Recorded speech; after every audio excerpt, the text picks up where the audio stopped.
You know, there's one thing that is really common in all digital mixer. Yes, in all digital mixers. So these three things basically, they are the things we see in any given digital mixer. From XL to SSL, Digico, Midas Pro Series. These are common. But there are some references I'm going to make from the analog mixer, which will make you understand what each parameters, each knob, each thing that you know is necessary in digital mixer. So, can we take some time and talk about parametric EQ? Yes, parametric EQ. Well, parameter is actually a kind of short form seen in parametrics. There are knobs that you have to dial in values to either add or subtract anything you are doing. So there are several knobs. So in parameters, there are three key things that you should know in parameter. Remember, I'm still referring to PEQ. In parameter, it is necessary for you to spot what you are working on. One, what is the scope of what you are working on? Then what you are working on, am I boosting it or I am cutting it?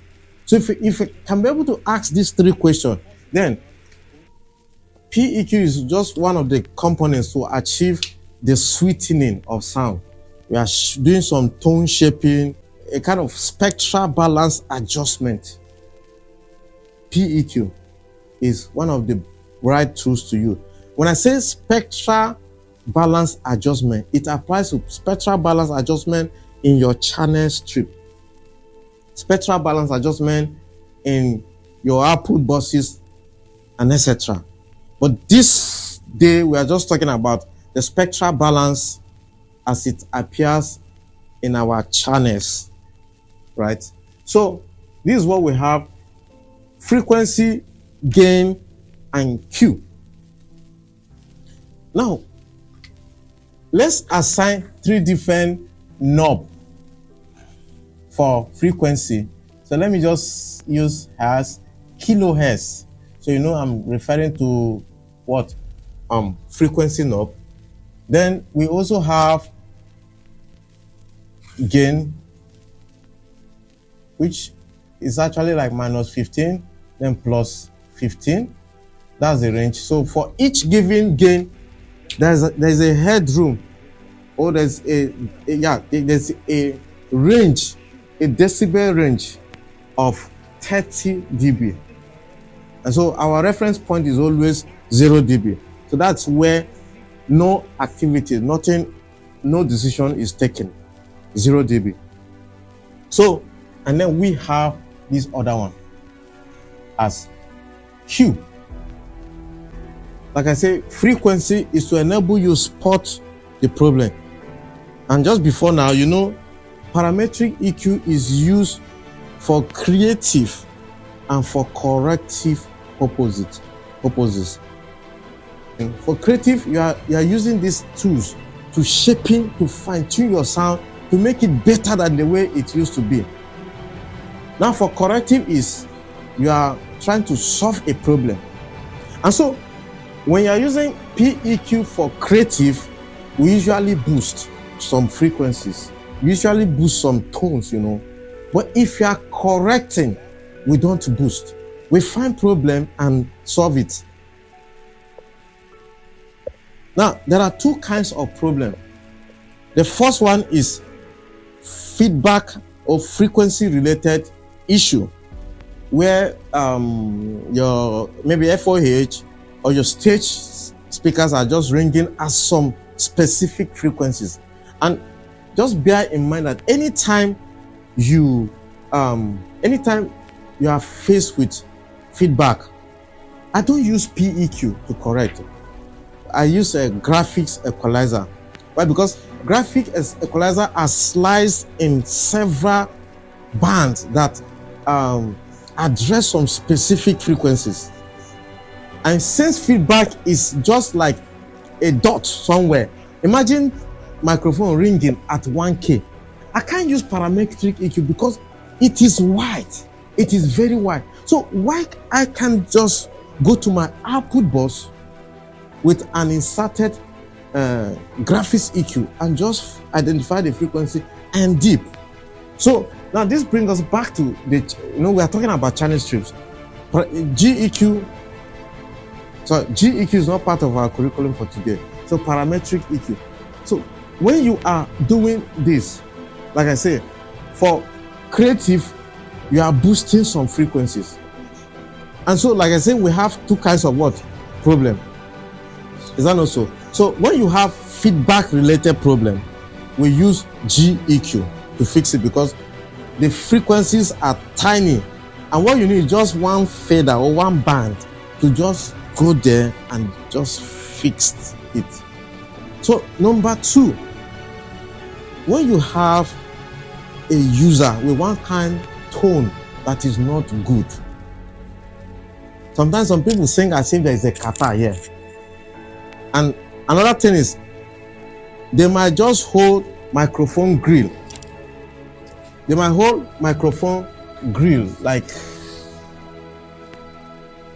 this. We are not expected to do anything here.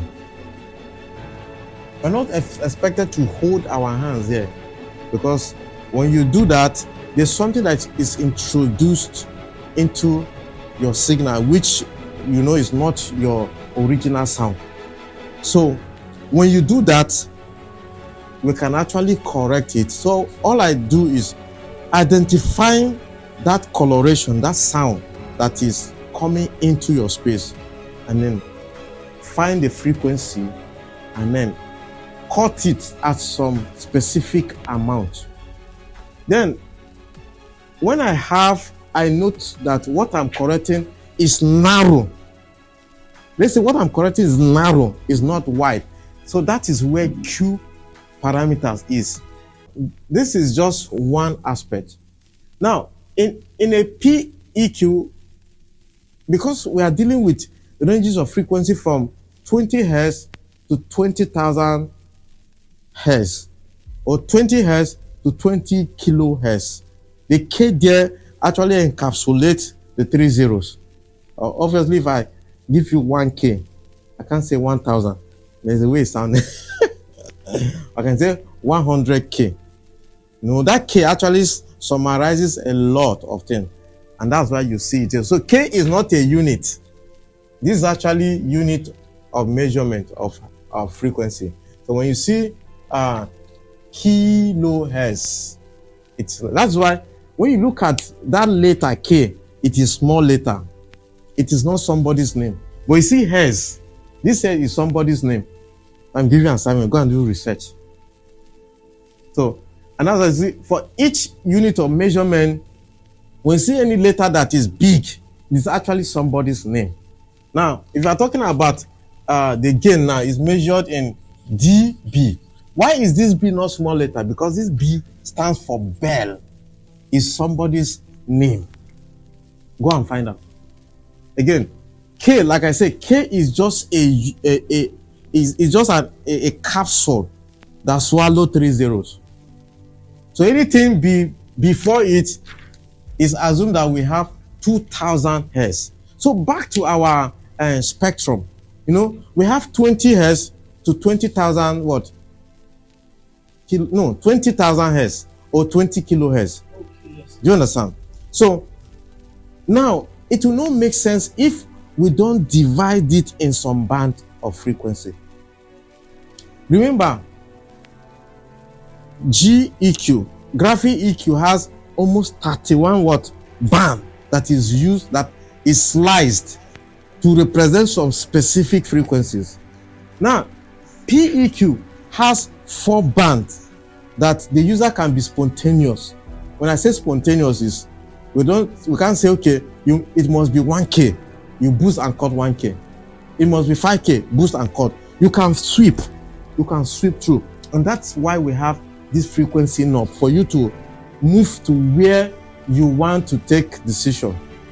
And if you want to take decision, what is the amount of decision you want to take? The amount. Either you cut the amount or increase the amount. Then, still in the amount, what is the range of that amount? What I want to take, is it just affecting this space? Or the decision I want to take is affecting everyone in Ikeja? Or the decision I want to take is affecting everyone in Lagos? So if you're thinking about this analogy now, that is exactly what Q is doing for you. You see, these three parameters are very, very important. So now back to basic bands of parametric EQ. So parametric EQ is divided into 4 different bands. So we have high frequency represented as what? HF. We have high mid frequency. We have low mid, then low frequency. So this is it. Are you with me? You can ask questions, please. So before we even dive in, there are 2 most important filters that is within a parametric EQ. 2 basic filters. We have what we call bell, and we also have what we call shelf. Again, we have what? Bell and shelf. They are filters. And ask again. Are they filters? Yes. They are filters found in parametric EQ. They are filters. Now, the 2 classification, bell, shelf, Abi? Am I right? Shelf. So let's just shelf. So the bell is actually used within. Now let's just consider this box. At the extremes, we have lows and we have highs, high frequency. So anything in between this guy is mid frequency. So let's assume that I want to boost low frequency, and I want to boost it all the way from the starting point, which is what? 20 Hz, to maybe one center frequency like 100 Hz. So what I need to do is use shelving filter, which you can now see it like this. If I'm boosting, this is what you get. If I'm cutting, this is what you get. Remember, our center point, our reference here is 0 dB, right? At, let's say this starting point now is what? 20 Hz. Like I say, most parametric EQ have minimum and maximum gain of 15 dB. Standard 15 dB. So we also have minus negative 15 dB. So any filter that you use at low frequency to boost and cut is what? Low shelf. You are shelving low frequency. So low frequency shelf or low shelf. So which is what it is here. Now when we now go into our software, you see that we have a lot of them. So there's a low shelf and there's a high shelf. So, but in this example, let's assume that I ask you to say, please, can you boost low frequency at 100 Hz? I mean, low frequency with a center point, center frequency of 100 Hz at 10 dB. What will you do? So All I need to do is make sure my frequency is 100, and then I boost it at plus 10 dB. And that's exactly what you are seeing. So what you are seeing there is low shelf, which, like I said previously, it's part of the filter found in parametric EQ. So again, if I want to do anything that has to do with high frequency, there's a high shelf that you also have to select. Either you are boosting for creative purposes or you are cutting for corrective purposes. So let's return this guy to like 0 dB. So anything in between is bell. Anything in between is bell. And in bell, you can boost, you can cut, you can widen the scope in terms of Q factor. So they also call it bandwidth. Right? All right, so the third part of this guy is what they introduce into this guy. Now, for an analog mixer, which we are coming from, just before the evolution of digital system, anything you are doing, you have a pictorial image of it in your mind. When I'm tweaking, I know, oh, this is what I'm doing. But thank God for technology now that we have spectrum analyzer. Each channel has meter that will show you some frequency that is even too much. When somebody is talking with too much of sibilance, it will show. Or when there's a peak somewhere that is too much, most of the spectrum analyzer within digital mixer on your channel strip will show that peak for you to take some corrective decision. So you see, this is actually what we have as a standard basic fully parametric EQ in large format mixers. In large format mixers. And because there are so many, that's why they dedicate almost like two lines to accommodate all this put together. So when you see SSL console, it's exactly like that, and that's just what is displayed. Who doesn't understand parametric EQ now? Who doesn't understand? All right, so let's continue. So you see, for you to use this thing, like I said, it's not all about boosting. Nowadays, I rarely boost. I will try to just fix the problem. And this is the way we've been doing sound before. Thank God for technology, thank God for exposures. That we just come to a program and on the system and everybody goes. But now, it is all about production, dress rehearsals. If you're going to have a concert like next Sunday, apart from the technical team setting up, we should have one full day of dress rehearsal with your music team. We have to get it right. And thank God again, it's digital mixer that whatever you do, you just save it. So there's a lot of things we have to correct. So that's why I don't really use EQ to correct anything. Let's just assume that everything is already perfect. And from that perfect state, we're already boosting. You are shaping the sound. And that's what you should do. Nobody should come to me and say, can you increase that keyboard? Can you increase mid frequency? Or somebody's playing electric guitars and he's saying, the mid there is too much. Can you reduce it? Sorry, I have the key, or I cannot take a decision. Can we go to your effect pedal? So that's when I will carry my headphone with the jack, plug it in, and I say, please, can you play? And that effect pedal has more than 1,000 things you can do. It depends on the user now to know what the operational procedure of the gadget he has. So we're actually going into that space where we need to understand the input, the nature of input. I think after this, that's the next thing we're going to do. So I don't know if you have any question on EQ. EQ is a fantastic tool. So learn it very well and then you can actually become a pro using it.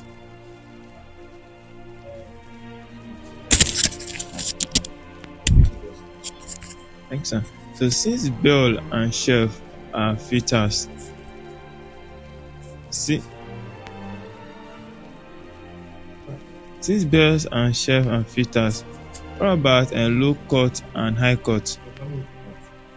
I don't know if you have followed me before. As a part of preamp components is filters. Part of preamp component is what? Filters. Now, let's go back to our SSL and SSL screen. When you look very well down on your left hand side, there's what they call filter. So why is it not in the same line with EQ? Because this filter you see is a component on its own. So, and the filter is just classified into two different categories. We have high cut and then low cut. Another name for high cut is actually low shelf. Low pass. High cut. If you're actually cutting high frequency, you are allowing low frequency to pass through. So either you say high cut or low pass. It's very simple. If I say low cut, I'm allowing high frequency to pass through. So I can just say high pass. And that is why we have these two signs represented. And we have this. So in the days of analog mixer, there's a button that you have to press for a low cut, and they will always give you value. Some will write 100 Hz, and this is really rare on low budgeted analog mixer. But large format analog mixer always have stuff like this. That once you press, there are value. For a low budgeted mixer, high budgeted and large format mixer like XSL, you see, they put knob for you to dial in what is needed at time.